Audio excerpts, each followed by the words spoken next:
বছর দুয়েক আগে কথা, ব্যাচেলার লাইফ, ছোট্টখাটো একটা প্রাইভেট কোম্পানিতে চাকরি, মা, বাবা আর ছোট্ট বোনকে নিয়ে ছোট সুখের সংসার আমাদের। বাবা একটা জুট মিলে রিটায়ার করে প্রাইভেট ফান্ডের সামান্য টাকায় 2 কামরার একটা বাড়িও করেছে। সামান্য দেনা হয়েছে তার জন্য কিছু। ভবিষ্যতে স্বপ্ন দেখেছি আমার গার্লফ্রেন্ড প্রিয়াকে নিয়ে। খুবই ভালোবাসে আমাকে প্রিয়া। আমরা ঠিক করেছি বাবার দেনা শোধ করেই বিয়েটা সেরে নেব। রাতে আমাদের কথা হয় ফেসবুকে, কম খরচে অনেক কথা, মন চেয়ে সারা রাত। আমার ফ্রেন্ড লিস্টে কম করে প্রায় 100 জন সদস্য। সকলের সাথে কথা না হলেও অনেকের সাথে নিয়মিত কথা হয়। এমনই অল্প কথা বলা ছিল একজন, নাম বিধি শর্মা, অবাঙালি, কিন্তু পরিষ্কার বাংলা বলতে পারত। আমি 5টা SMS করলে হয়তো একটার উত্তর পেতাম, কখনো বা শুধু লাইক দিয়ে ছেড়ে দিত। প্রোফাইলের ছবিটাও খুব সুন্দর, এক কথায় অপরূপা বলা চলে। বড় বড় চোখ, মুখে মৃদু হাসি, আহা সত্যি সুন্দর। কোম্পানিতে লেবারদের দাবি দেওয়া আর ইউনিয়ন বাজিতে কোম্পানিটা বন্ধই হয়ে গেল, একেবারে কর্মহীন হয়ে গেল। ভাবলাম একটা কাজ ঠিকই জুটিয়ে নেব, এমন ভাবনাও মিথ্যে হয়ে গেল। এভাবে কয়েক মাস কেটে গেল, একে একে মায়ের গয়নাগুলো দোকানে বাধা পড়ল। একদিন বাবা বলল, হ্যাঁ বাবা, এভাবে আর কতদিন চলবে, এবার তো একটা কাজ জোগাড় কর। আমি বললাম, হ্যাঁ বাবা, চেষ্টা চলছে, কিন্তু এখনকার দিনে যা বাজার বুঝতেই তো পারছো, একটু তো সময় লাগবে। বাবা বলল, কিন্তু বাবা আমাদের দিকটা একটু টাকা, কতদিন আর আমার পেনশনের টাকা সংসার চালাবো বল? বোনটাও বড় হচ্ছে, আর 2 দিন পর বিয়ে হয়ে যাবে, ওটা তো দেখতে হবে।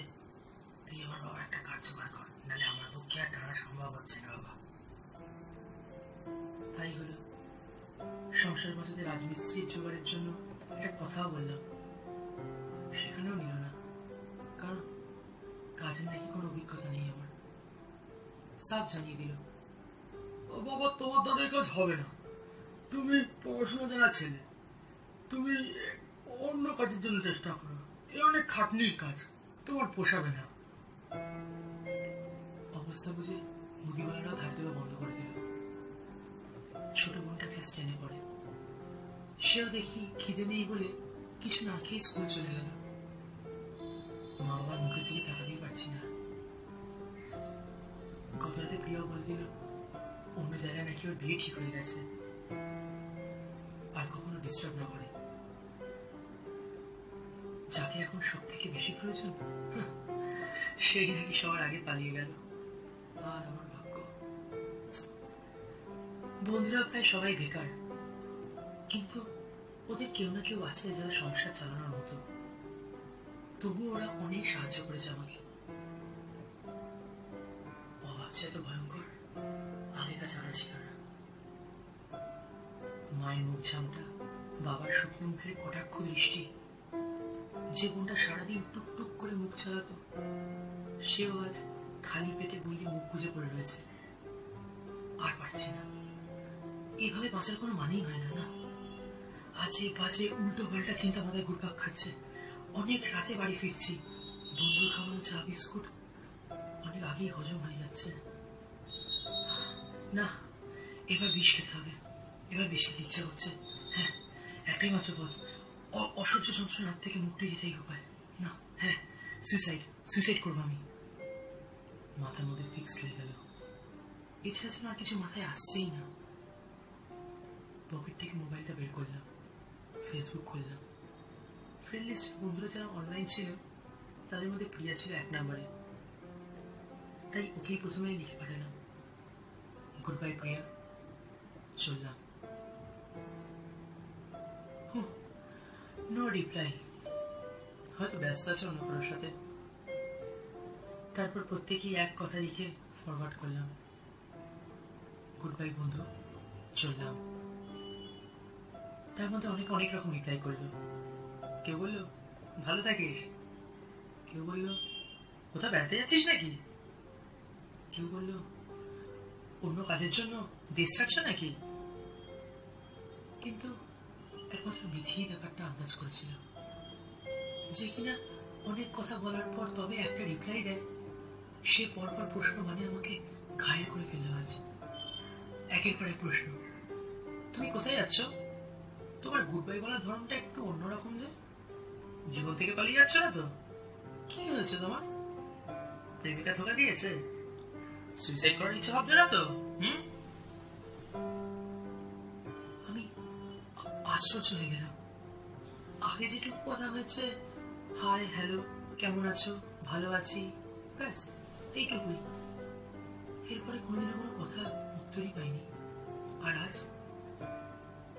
7-5 ভাবতে ভাবতে কখন যে হুমলিকে সেন্ড করে ফেলেছি বুঝতেই পারিনি। ব্যাস শুরু হয়ে গেল। এমা, তুমি কি বোকা? এই সামান্য কারণে কেউ সুইসাইড করে নাকি? শোনো, বছরের ঋতু পরিবর্তনের মতোই প্রেমিক প্রেমিকারা আসে আর যায়। ছাড়ো তো সব কথা। তুমি চাইলে আমাকে ভালোবাসো, আমাকে দেখতে কিন্তু খুব একটা খারাপ নয়। কথা দিচ্ছি, মৃত্যুর আগে পর্যন্ত বেইমানি করবো না। এবার আমি একটু ঝেড়ে কাশলাম। সংক্ষেপে আমার সব সমস্যাগুলোকে বললাম। সব কথাগুলো শুনেও বলল, তুমি একজন বীর যোদ্ধা। তোমার লড়াইয়ের উপর আরো 3-3টে প্রাণীর মরা বাঁচা নির্ভর করছে। তুমি নিশ্চিত জানবে, তোমার জীবনে যখন ঘন অন্ধকার, ঠিক তারপরেই ভগবান একটা সুন্দর সকালে রচনা করেছেন। আরে বোকা, ভগবান তো এইভাবে পরীক্ষা নেন, তোমার কাছে উত্তীর্ণ হতেই হবে। কথা শেষ হতে বিধির একটা সেলফি ভেসে উঠল মোবাইলের স্ক্রিনে। আমাকে ছুঁয়ে কথা দাও, তুমি লড়বে এই লড়াই। আমার ভালোবাসা দিব্যি, এই লড়াই তোমাকে জিততে হবে।